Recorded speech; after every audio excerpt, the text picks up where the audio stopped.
There are only 18 days left until the dogs take the field between the hedges. Ryan Curley was at practice today. Miserable, hot, and I guess they changed something, Ryan, and you were very excited about that. Yeah, well, thunderstorms, as you know, humidity's not fun around here. They started practice inside. It looked like as we were leaving, they were slowly moving more and more position groups and things like that towards their outside facility. But hey, you spend what, 80, 90 million dollars on this thing. You got to use it, right? Um, and I'm not complaining, but it was different. Normally when we go in there and, we're always in there somewhere between like 10 and 15 minutes, it's almost exclusively just position work.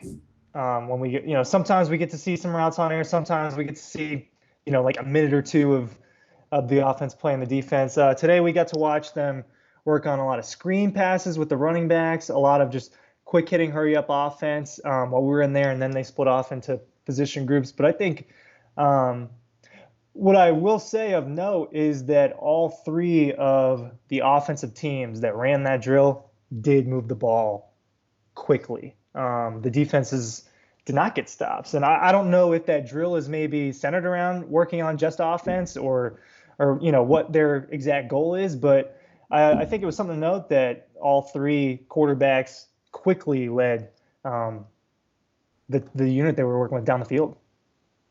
Yeah, I mean, you're seeing it on the screen right now that those three guys, nothing's been announced yet. We've still got a ways to go before the season gets here. 18 days now. Camp will be over. Well, school starts tomorrow, so today is the final day of Georgia's so-called camp. Am I I wrong? thought today was the first day of Okay, well, school. Look, whatever. I'm out though. I I mean, don't know. oh, you're I don't know. I'm out of. But as I was driving, I did have to drive through campus at one point today, and it was buzzing. So I think today was the first day of Are classes. you I sad might you're be not? wrong. Are you sad you're not there anymore? It was weird. It was weird driving and seeing all that. It was strange. I don't know if sad's the word. Maybe it'll be sad eventually. Maybe. I mean, we'll just see. But anyway, yeah. So today, today certainly will be the last or the second to last day, or the last or yesterday was the last day of. I think school starts tomorrow You at might be Georgia. right. I might. I Yeah. don't know. Yeah.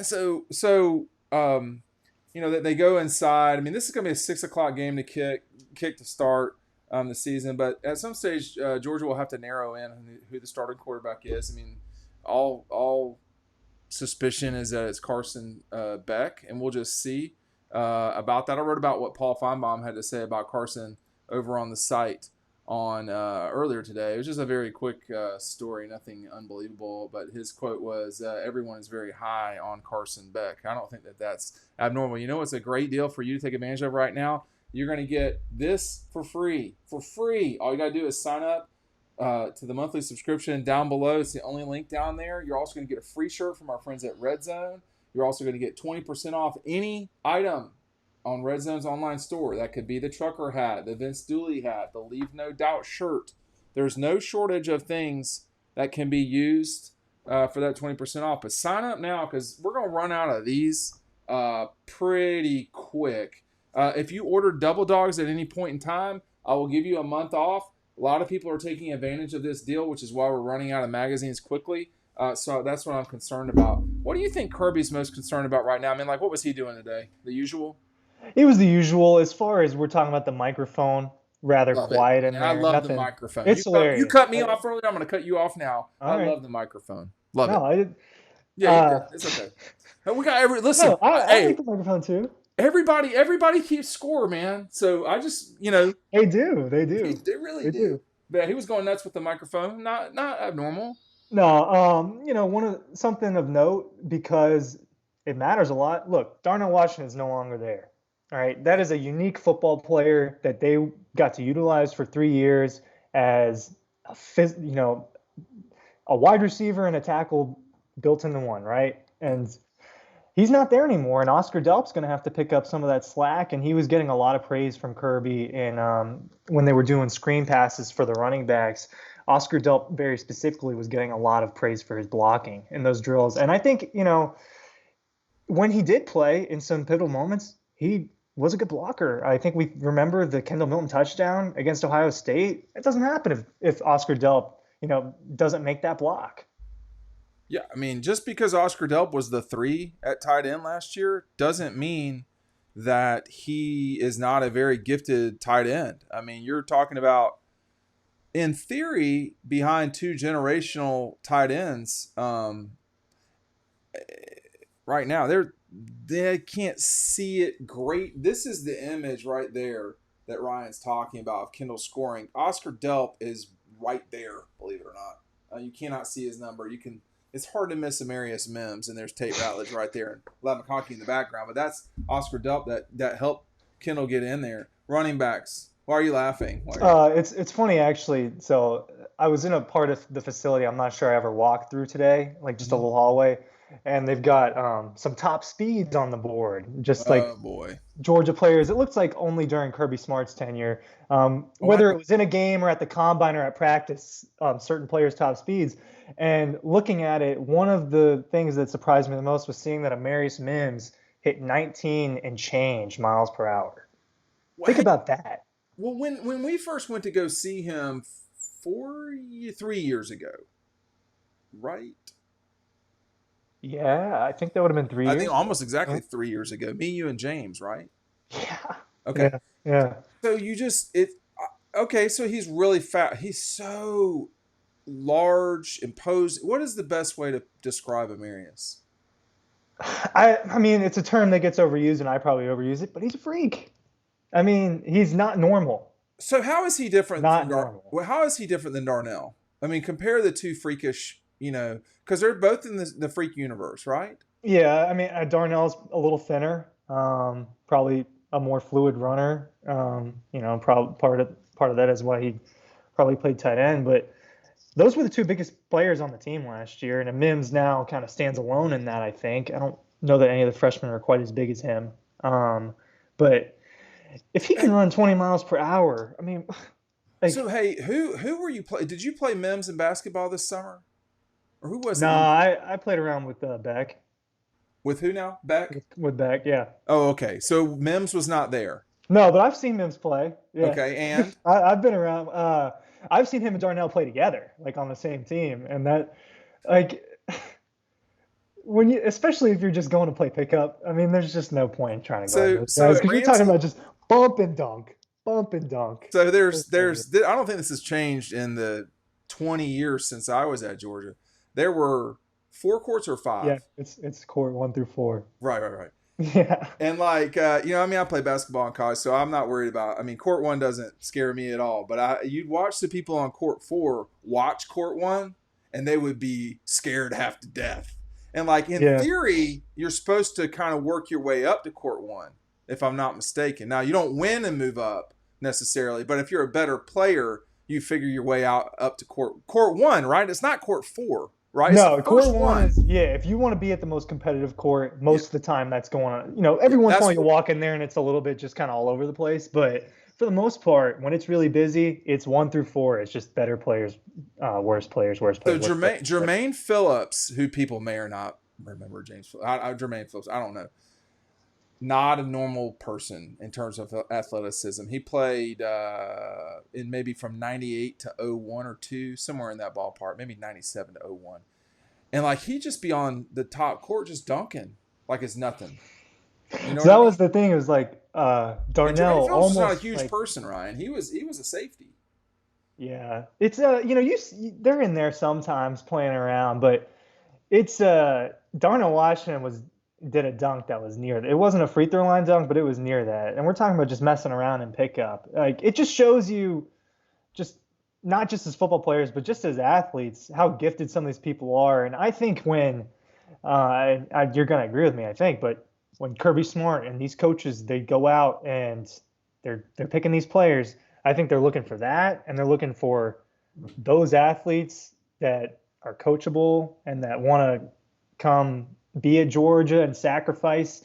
That's what they're going after over and over the last few years, and Mims is one of their main pieces in that. I mean, we're talking about a top 10 player in his class.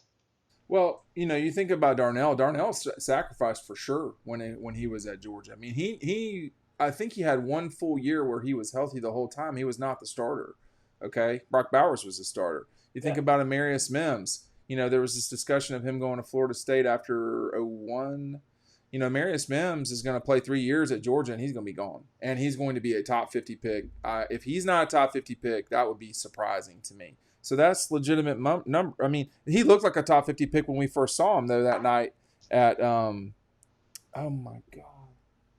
I don't know where we went to see him Well, because we it wasn't. saw It him. wasn't. He was. They were the away team for that. Oh, were they? Yeah, that was the reason why we went because it was the only It time was a he was little going to bit be anywhere closer. You close. know Yeah, what? You're right. They played maybe at I don't know. But I know anyway, that he played for Bleckley County or they're Beckley, Blakely but I County, don't which remember who they were playing. I'll have to look it up. I can look that up. That's no problem. But those guys, when you think about practice today, there are guys, you know, I don't even know. Sperling and Lucky at tight end. Those are really good players, actually. And people are not going to talk about them, I don't think, hardly at all. Gunnar Stockton is going to go 2 years and probably not start. Gunnar Stockton would start at a lot of places. I don't think he would start at Clemson right now. He would certainly start not at Clemson, not at North Carolina, probably not at LSU, not at Florida State. He'd start at Florida. I'll tell you that right now. He'd start at Georgia Tech. He'd start He at this started a handful of SEC schools. a He would slew of started a them. Maybe handful. not Mississippi State, but there are places. These guys they are sacrificing. What are they learning though during these practices? What do you see that they learn? What is the point? I think the point is to not leave there without improving. I think that they want to get better in the immediate future. I think that they only look forward just what's right in front of them. And it's something that Kirby harps on a lot is and something that Arian Smith said recently. I think you did some content off of that, but they can't win the national championship today, right? You can do some stuff to help win it, but that's not something that just happens today, right? They have months before that's even a possibility. So they've got to like today. I mean, I think their goal today was to get better today. I don't think it was necessarily to beat UT Martin on September 2nd, if that makes sense. Well, you can't do it that way. What I mean by that is, you can't. All you really can do is play what's in front of you in that moment. I know that's so cheesy and cliche, but like you have to learn the way to do it the right way if you really want to have a chance to win. All right, final thoughts about today's practice. Any other, stuff that I missed? Yeah, I'll just rattle off a couple notes of things that stuck out to me. Andrew Paul looks like he's a full participant at this point for the most part. I don't know if maybe he's limited in some areas, but he's in the red jersey. I thought that he got to the edge. He can get to the edge quick. As far as once he gets the ball, I mean, he can get to the out of bounds line and move up field. Running backs, that was a big focus today. Roderick Robertson, and this is no surprise, that guy is going to be tough to tackle. That guy's upper body So the is two legit. younger the You've two got to go younger long. running backs are legit. I You think, think? yeah, they at least have some legit traits. We'll see how they play on the field, but they're benefiting from injuries, especially with They Brenton are right Robinson now. also not being a full participant. Ernest Green, Xavier, Cedric, Tate, and Marius Mims, left to That's right. that's left to right. That's been the case this entire fall. They want more than just that group of five. Blasky, who I think people should keep an eye on. Morris, Wilson, Fairchild, and then Lindbergh. Lindbergh's been around the block for a while too. They got some depth on this offensive line. Screen, man, Mike Bobo's back. Screen drill. Let's end it with that. Tell me what we got. Um, as far as I thought the wide receivers, that's an emphasis at Georgia, and that's an emphasis everywhere. But you think about people like Marcus Rosemary-Jackson. This guy's getting what? One catch a game, maybe two. Yeah, three He's at out there to most. block. He's out there to block for the most part. I mean, that's just part of his role. I think that you can tell at these practices that the wide receivers take pride in doing things that are not just catching touchdowns. Well, you're going to have to if you're going to play, and not just at Georgia, but at Ohio State and all these other places. Thanks for being at practice today, Ryan. We'll catch you on the other side.